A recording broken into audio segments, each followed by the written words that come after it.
Okay guys, now that we have installed PHPUnit, let's write our first unit test. Okay, so let's create a PHPUnit file and let's create here a class. Okay,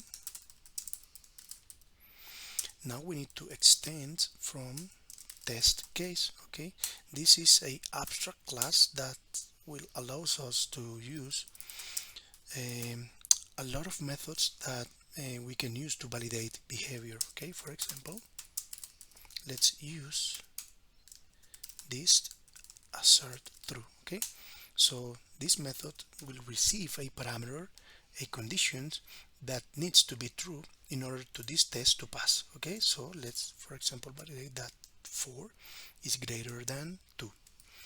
If we run this test, so yeah guys, we have here our first unit test passing, right? So if we edit this test will fail.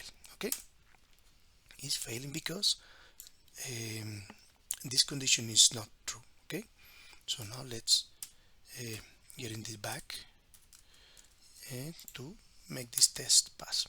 Okay, so let's write one more test. For example, function test. We have here a lot of methods that allows us to test any behavior that we want. Okay, so for example, we can write in a similar way the previous test. For example, assert greater than. Okay, so this method will receive two parameters, you know, the less parameter and now the actual parameter. This is the expected and this is the actual, and this test will pass. Okay, we are saying here that 4 is greater than 2 and we have two tests and both tests are passing. Okay, so now let's write, for example, if we need to validate and that a string is present in an element or in any element of an array. So let's write, for example, this, and now this assert contains. Okay, so this assert that a haystack contains a needle, so we need to pass here a needle. You can here put the word that you can search for, so we can write here, for example, word, and now hello. This method is case sensitive. Okay,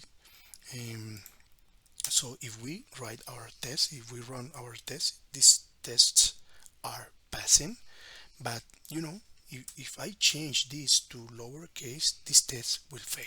Okay, because this method is case sensitive. Okay, so let's get back this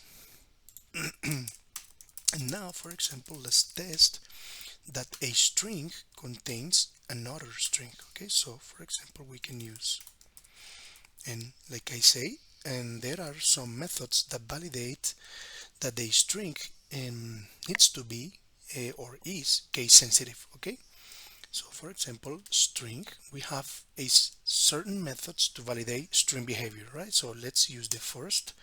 String contains string, so for example, hello, and here we can write, for example, yeah guys, hello, and this test will pass. Okay, here let's change the name, and now let's run it, and yeah guys, we have 4 tests passing. Okay, so like I say, this is case sensitive, guys, so if I change this for lowercase, this test will fail. Okay, but we have other methods that assert or use validation that are not case sensitive. Okay, for example, public function test 5, and now let's use this string contains string ignoring case. Okay, let's use this method, so let's put, for example, let's write hello, and now yeah guys, hello. Okay, and this test will pass. Okay, because it's not case sensitive. Okay, So yeah guys, let's stop the video here, and in other videos we will you know uh, dig a little bit in other methods in order to use and validate how this framework work. Okay, so thank you guys.